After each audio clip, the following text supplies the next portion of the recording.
la mooy fumier.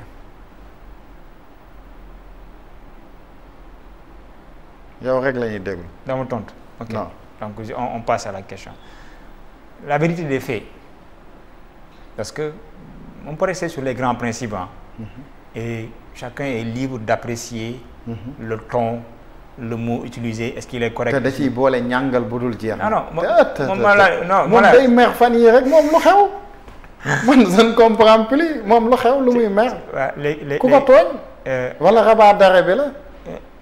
Chacun est libre d'apprécier la forme du discours, le ton qui est utilisé, les mots qui sont sortis, est-ce que c'est à la bonne place ou pas. Loolu, quel que soit le discours que tu prononces, il y aura toujours quelqu'un qui viendra mettre quelque chose dessus pour apprécier. Moi, je veux toujours être factuel.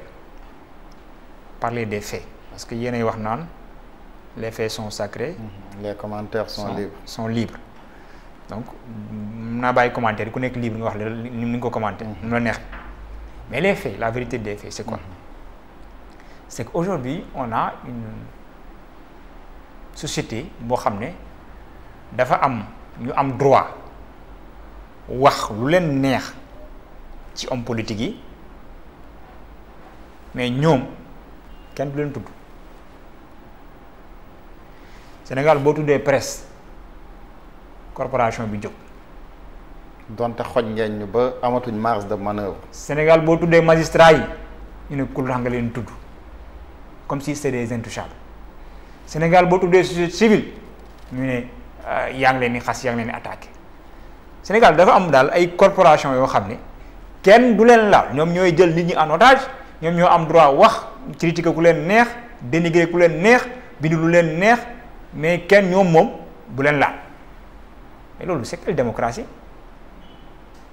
Dans les grandes démocraties amul koo xam ne da nga nekk intouchable koo xam ne da nga def loo warul def wala nga am posture boo xam ne c'est pas une posture bu ñu accepter, les gens se donnent le droit de critiquer et ça c'est pas nouveau chez Ousmane Sonko.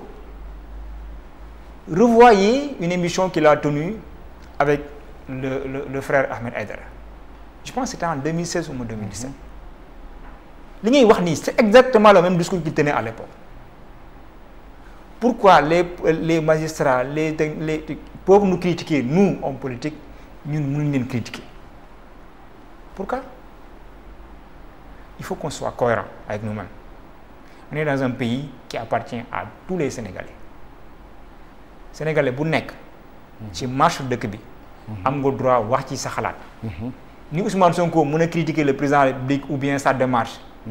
Pourquoi pour le faire avec le président de la République, il ne peut pas le faire pour la société civile, il ne peut pas le faire pour la presse, il ne peut pas le faire pour les magistrats.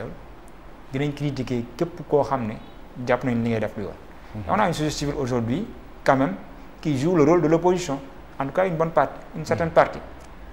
Boo xam ne ñoom pour ñoom c'est des opposants parce que peut-être robinet yi tëj na. loolu nga jàpp fi affaire yi doon jaar léegi excès-tul da ngay jéem a teg pression wala jéem a def loolu ñun on est imperméable à toute forme de pression. ba mu jaral leen ut loi daal pour bloquer financement yi jógee étranger. parce que robinet yi moom bu tëjee. ba mu jaral leen ut loi pour bloquer financement yi jógee étranger. bu ko jaree. te est-ce que xam nga tey Modou Gueye dafa am benn danger boo xamante ne tey ñi nga àndal nekk ci nguur gi ñu ngi koy def. mooy lan. mooy tey ñu ngi téye fonds d'appui à la presse joxe wuñ ko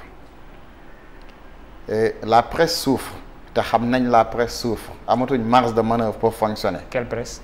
La presse sénégalaise ñu ngi téye convention yi comme ni ko Ousmane Sonko defee amul kenn ku am convention tey ñu ngi waxi loi buy bloquer financement étranger yu war a ñëw ci wàllum société civile mais est-ce que yéen a ngi analyser phénomène boobu fan la mën a yóbbu réew mi tey bu nekkee nit ñi dañuy dem ba tey bu Omar Ngalla weer bi deewee mënta fayeeku en tant que journaliste wala lim mënti doon mënta fayeeku mais est-ce que yéen a ngi sóoraale moom famille bu mu war a dundal.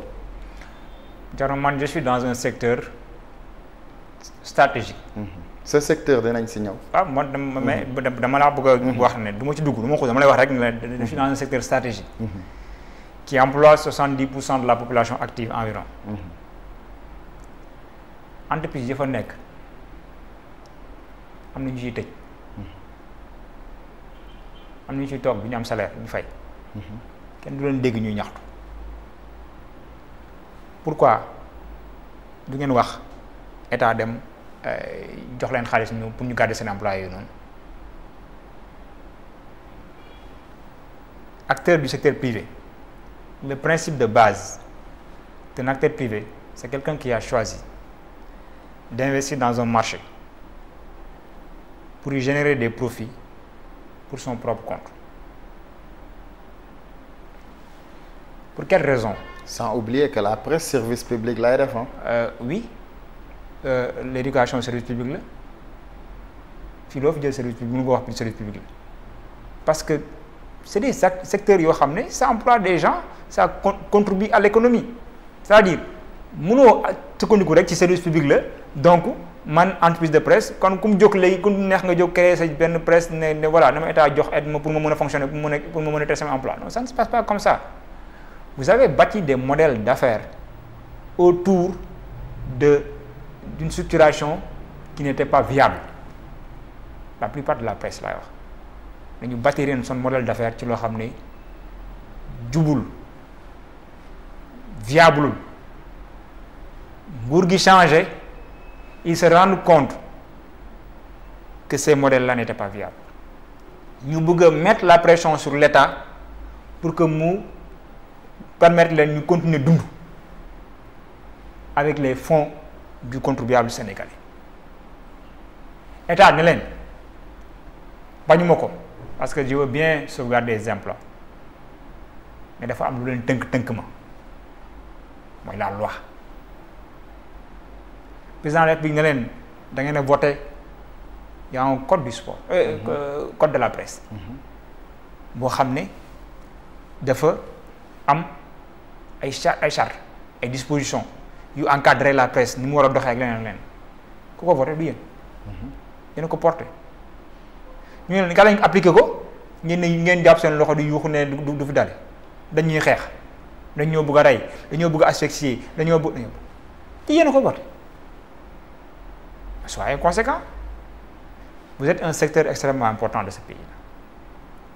L'État est en train de prendre des mesures à travers le ministère d'ailleurs de tutelle di jëlee innovation yu am solo pour assainir le milieu loo xam ne yéen aussi yéen a ko demandé yéen a wax ne seen milieu bi dafa bëri ay parasites ñu ci nekk ñoom waruñu ci nekk ñu ñëw di jubbanti loolu bëgg ci ànd ak yéen dans une démarche de co-construction di waxtaan ak yéen di dialoguer di discuter di trouver ensemble des solutions ngeen ne noonu la ñu bëgg activité finalement lu ngeen bëgg dans ce pays nous sommes dëkk boo xam ne secteur boo laal ñu yuuxu ndax waaye daf ñu bëgg soo ko ku bëgg a président di wax nag naan da ngeen a commandé plat jubal jubanti te plat bu weex xàtt la te wax xàtt yi dama ci yokk souvent nag ci ñun ñii la gën a weex ñu ci nekk parce que encore une fois amatuñu sax vie de famille. En 30 secondes crise d'autorité panne d'autorité Sénégal dañu nar a am problème au sommet des institutions au sommet de l'État. Aucunement. Même avec la déclaration du PM. Le PM n'a pas fait de déclaration. Qui dit que wax naa ko indi naa El Malick mu témoigner li ñu waxoon ca Cap Manuel lan la ñu waxoon ca Cap Manuel. Le PM n'a pas fait de déclaration à ma connaissance boo ko gisee nga woon ma ko. mais quand même Ousmane Sonko dégg nañ Ousmane Sonko quand même mu ne amoon na lu xewoon ma dem indi El Malick ñu dem ba ci président Diomaye ñu wax fa li ñu fa waxoon ca Cap Manuel le président même a témoigné a dit que lii lañ fa waxoon lii ak lii. le président du parti Pastef la mu waxtaanee ak El Malick chargé de communication du Pastef ak un militant de Pastef qui s'appelle Diomaye Faye loolu tant que ñun xamuñu ko duñ ci sori li leer ba leer mooy si on est dans le cadre de l'État il y a le président de la République qui s'appelle Bassirou Diomaye Diakhar Faye, le premier ministre de la République qui s'appelle Ousmane Sonko, le président de l'Assemblée nationale, El Malick, qui sont en train de jouer des rôles très clairs, qui sont en parfaite harmonie dans l'exécution des politiques nationales. Le président de la République définit les orientations, le Premier ministre exécute, le président de l'Assemblée contrôle l'exécution de l'action du gouvernement. Loolu mi ngi dox de manière très claire.